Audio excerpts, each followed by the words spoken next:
ಗೌರವಾನ್ವಿತ ಮುಖ್ಯಮಂತ್ರಿಗಳಂತ ಸಿದ್ದರಾಮಯ್ಯ ಸಾಹೇಬ್ರೆ, ಪಕ್ಷದ ಕಾರ್ಯಾಧ್ಯಕ್ಷಗಳಂತ ಸಂಸತ್ ಸದಸ್ಯರಂತ ಜಿ.ಸಿ. ಚಂದ್ರಶೇಖರ್ ಅವರೇ, ಹಿರಿಯ ನಮ್ಮ ಗ್ಯಾರಂಟಿ ಸಮಿತಿ ಅಧ್ಯಕ್ಷರಂತ ಎಚ್.ಎಂ. ರೇವಣ್ಣವರೇ,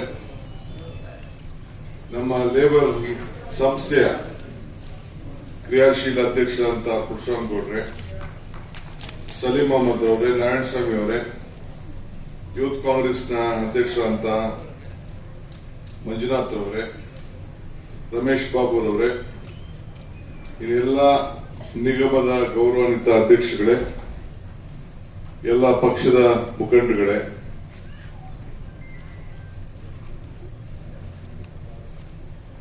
ಎಲ್ಲ ಕೆಪಿಸಿಸಿ ಎಲ್ಲ ಹಿರಿಯ ಪದಾಧಿಕಾರಿಗಳೇ, ಕಾರ್ಮಿಕ ಬಂಧುಗಳೇ, ಈ ದೇಶದ ಆಧಾರ ಸ್ತಂಭ ಪ್ರಜಾಪ್ರಭುತ್ವದ ವ್ಯವಸ್ಥೆಯಲ್ಲಿ 4 ಪಿಲ್ಲರ್ಗಳು ಹೇಗಿದೆಯೋ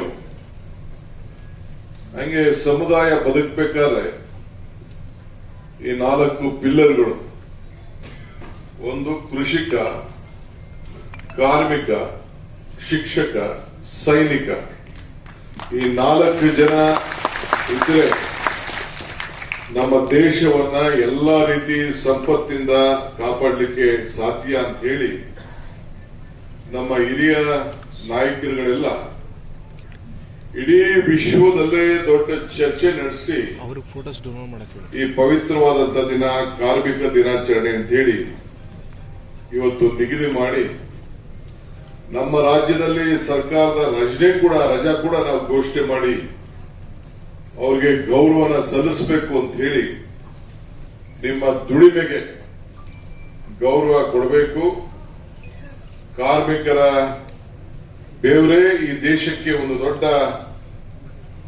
ನಿಜವಾದಂತ ಅಡಿಪಾಯ ಅಂತ ಹೇಳಿ ಇವತ್ತು ಈ ಕಾರ್ಯಕ್ರಮವನ್ನ ಹಮ್ಮಿಕೊಂಡಿದ್ದೇವೆ. ಕಾರ್ಮಿಕರಿಗೆ ನ್ಯಾಯ ಸಿಕ್ಕಿದಾಗ ಮಾತ್ರ ಈ ದೇಶದಲ್ಲಿ ನಿಜವಾದಂತ ಪ್ರಗತಿ ಸಾಧ್ಯ. ನಾವು ಕಾಂಗ್ರೆಸ್ ಪಕ್ಷದ ವತಿಯಿಂದ ಈ ದಿನಾಚರಣೆಯನ್ನ ನಾವು ಆಚರಣೆ ಮಾಡ್ತಾ ಇದ್ದೇವೆ. ಬಹುಶಃ ನೀವು ಬೇರೆ ಪಕ್ಷಗಳಲ್ಲಿ ಇದ್ರ ಬಗ್ಗೆ ಯಾರಿಗೇ ಆಗ್ಲಿ ನಾನು ಮಾಧ್ಯಮದ ಮುಖಾಂತರ ಮಾತಾಡ್ತಾ ಇದ್ದೇನೆ. ಬೇರೆ ಯಾವ ಪಕ್ಷಕ್ಕೂ ಕೂಡ ಈ ಕಾರ್ಮಿಕರ ಬಗ್ಗೆ ಚಿಂತನೆ ಇಲ್ಲ. ಬಹುಶಃ UPA ಸರ್ಕಾರ ಆದ ನಂತರ ಈ ದೇಶದಲ್ಲಿ NDA ಸರ್ಕಾರ ಬಂದು ಹಿಂದೆನೂ ಕೂಡ ಬಂದಿತ್ತು, ಮಧ್ಯದಲ್ಲೂ ಕೂಡ ಈಗ 12 ವರ್ಷ ಆಗಿದೆ. ಒಂದು ಸಣ್ಣ ಕಾರ್ಮಿಕರ ಬದುಕಿನ ಬಗ್ಗೆ, ಕಾರ್ಮಿಕರ ಜೀವನ ಬದಲಾವಣೆ ಮಾಡಕ್ಕೆ, ಕಾರ್ಮಿಕರ ರಕ್ಷಣೆ ಮಾಡಲಿಕ್ಕೆ ಒಂದು ಕಾಯ್ದೆ ಕೂಡ ಇವತ್ತು ತರಕ್ಕೆ ಸರ್ಕಾರಗಳ ಕೈಲಿ ಆಗ್ಲಿಲ್ಲ.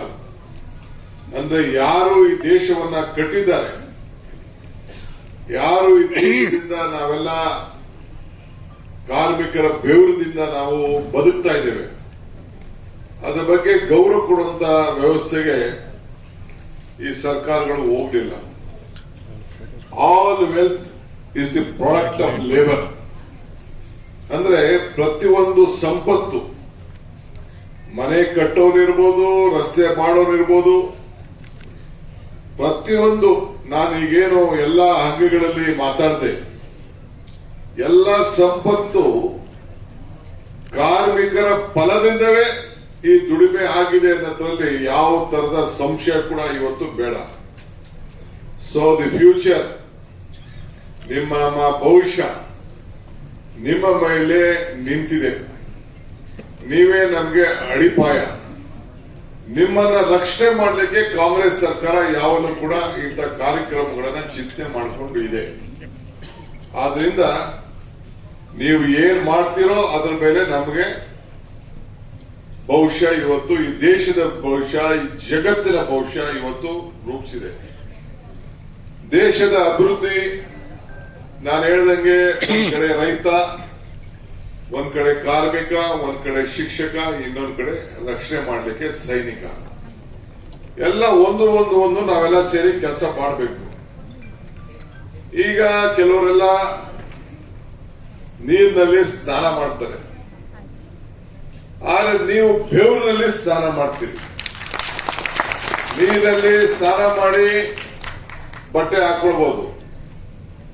ಆದ್ರೆ ಬೆವರಿನಲ್ಲಿ ಸ್ನಾನ ಮಾಡಿ ನೀವು ಇತಿಹಾಸವನ್ನ ಬದಲಾವಣೆ ಮಾಡುವಂತ ಶಕ್ತಿ, ಸಂಕಲ್ಪ, ಶ್ರಮ ಇದು ನೀವು ಮಾಡ್ಕೊಂಡು ಬಂದಿರಿ. ಇದನ್ನ ಸಂತ ಸೇವಲಾದರು ಕೂಡ ಈ ಮಾತನ್ನ ನುಡಿದಿದ್ದು ನನಗೆ ನೆನಪು ಬರ್ತಾ ಇದೆ.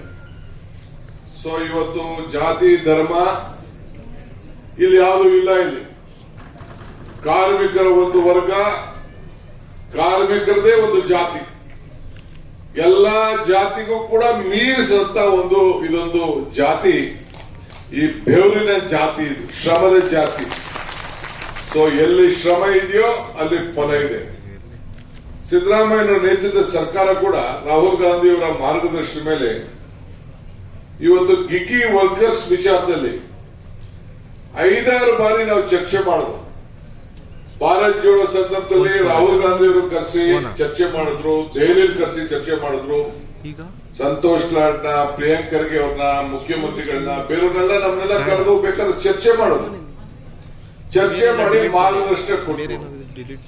ಆ ಮನೆಗೆ ಹೋಗಿ ತಲುಪೋನು, ಶ್ರಮ, ಟೈಮು, ಅವನ ಆಧಾರ, ಇವೆಲ್ಲ ಕೂಡ ಆಲೋಚನೆ ಮಾಡಬೇಕು ಅಂತೇಳಿ ಒಂದು ದೊಡ್ಡ ಸಂಘಟನೆಗಳು, ದೊಡ್ಡ ದೊಡ್ಡ ಸಂಸ್ಥೆಗಳು, ಇಂಟರ್ನ್ಯಾಷನಲ್ ಸಂಸ್ಥೆಗಳು ನಮ್ಗೆ ಆ ಬೆಲೆಯನ್ನ ನಿಗದಿ ಮಾಡಿದ್ರೆ, ಕೂಲಿ ನಿಗದಿ ಮಾಡಿದ್ರೆ, ಅವ್ರಿಗೆ ರಕ್ಷಣೆ ನಿಗದಿ ಮಾಡಿದ್ರೆ, ಇನ್ಸೂರೆನ್ಸ್ ಮಾಡಿದ್ರೆ, ಪೆನ್ಷನ್ಗಳು ಕೊಟ್ರೆ ನಮ್ಮ ಆದಾಯಕ್ಕೆ ಕಡಿಮೆ ಆಗ್ತದೆ ಅಂತೇಳಿ ಬೇಕಾದಷ್ಟು ಒತ್ತಡವನ್ನು ತಂದ್ರು.